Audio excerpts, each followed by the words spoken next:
peu dans le thème de la campagne nationale contre Vinci, tout ce qui concerne ces choses-là. Comme l'a dit Charles tout à l'heure, il faut surtout pas oublier une chose, c'est que l'un des principaux intérêts de cette campagne, c'est de faire perdre de la thune à Vinci. Donc en effet, il y a un truc que j'entends un petit peu et sur lequel il va falloir peut-être se réveiller, changer un petit peu, c'est qu'on ne peut pas attendre d'avoir forcément l'opinion publique derrière nous pour agir. C'est-à-dire qu'on pourra penser ce qu'on voudra, mais un saccage de chantier, même si l'opinion publique trouve que c'est con, ça fait perdre de la thune à Vinci. Faire une campagne contre Vinci, c'est-à-dire de détourner des affiches à l'intérieur même des villes, d'appeler les gens à ne pas consommer du Vinci, enfin consommer du Vinci ça veut pas dire grand chose, mais à ne pas soutenir les campagnes, à soutenir par contre les amis qui se font enfermer parce qu'ils vont attaquer des chantiers, c'est important. Aller bloquer un péage, c'est important aussi, c'est-à-dire qu'il faut vraiment rester dans la conscience que l'un des principaux intérêts, c'est de faire perdre de la thune à Vinci. C'est-à-dire que ça peut être aussi d'aller ouvrir un parking. Parce que Vinci doit, je sais pas combien de parkings ils ont en France, c'est un truc de malade. À Versailles, justement, là-dessus, les parkings sont gardés par des flics. Je sais pas si vous vous rendez compte un petit peu de l'aberration du truc, c'est qu'une entreprise privée se retrouve sous la protection de l'État.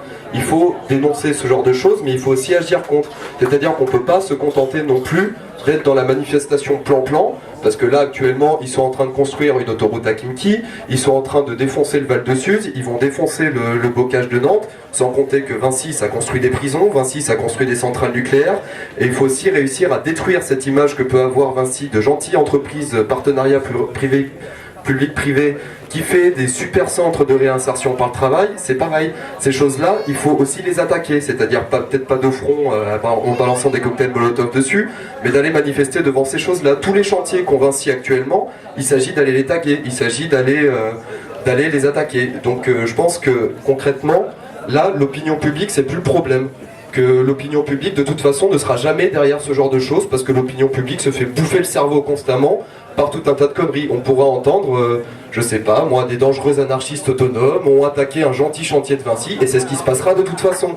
Donc quoi qu'il advienne, attaquons les chantiers, attaquons Vinci, là où ça fait mal, et comme le nerf de la guerre actuellement, c'est la thune, et la thune, et la thune, et les médias viennent ensuite, mais de toute façon les médias ne seront jamais de notre côté, donc j'insiste vraiment là-dessus. Et sur les propositions qui peuvent y avoir d'actions concrètes, par exemple, vu que là on est plein, c'est par exemple, je sais pas, dans le coin, il doit sûrement y avoir un chantier ou un péage de Vinci, c'est qu'à la fin de ce rassemblement, à la fin de ces convergences énergétiques, on aille directement aller ouvrir un chantier, ouvrir un péage, je ne sais pas, n'importe quoi. Il y a un super péage à Montpellier, Montpellier 2, qui doit faire une dizaine de trucs qui viennent de l'Est de la France. Bah ça leur fait perdre, pour imaginer un petit peu, quand on a fait le péage gratuit à Nantes, c'est Bordeaux-Nantes, et c'est 25 € quasiment le ticket. Donc on a fait passer, je sais pas moi, peut-être 2000 bagnoles. Vous imaginez le manque à gagner pour Vinci, c'est qu'en l'espace d'une journée... Alors, si vous voulez, on va expliquer vite fait le principe du péage prix libre. C'est 60 mecs un peu vénères qui arrivent, donc des fois il y en a qui sont habillés en clown, et des femmes, pardon, excusez-moi pour le sexisme, mauvais réflexe. Donc des hommes et des femmes, et des enfants, et des vieux, et des moins vieux, donc tout va bien, qui arrivent. Éviter les enfants, non c'est bien, ça fait de la chair à canon. Et donc, des gens arrivent, lèvent les barrières, tout simplement. Les personnels du péage sont généralement du côté des gens qui font ça, parce que mine de rien ça leur fait une demi-heure, 3/4 d'heure de pause, et comme c'est un boulot de merde, bah, ça leur fait quand même du bien.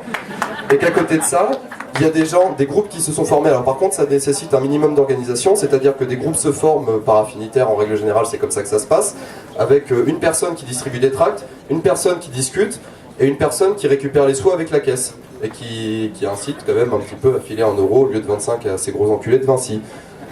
Donc vraiment, c'est un truc qui prend pas de temps, ça s'organise très vite, il faut rester une demi-heure, 3/4 d'heure maximum, et il faut un groupe de médiation avec la police aussi, à savoir qu'il y a une chose qui est importante, c'est que la police n'a pas le droit d'intervenir sur l'autoroute, c'est beaucoup trop dangereux, ou alors il faut qu'ils bloquent tout le réseau autoroutier, et là ça devient le bordel, donc ils peuvent pas, donc il faut juste se barrer avant qu'il y ait trop de flics pour pouvoir nous choper à la sortie.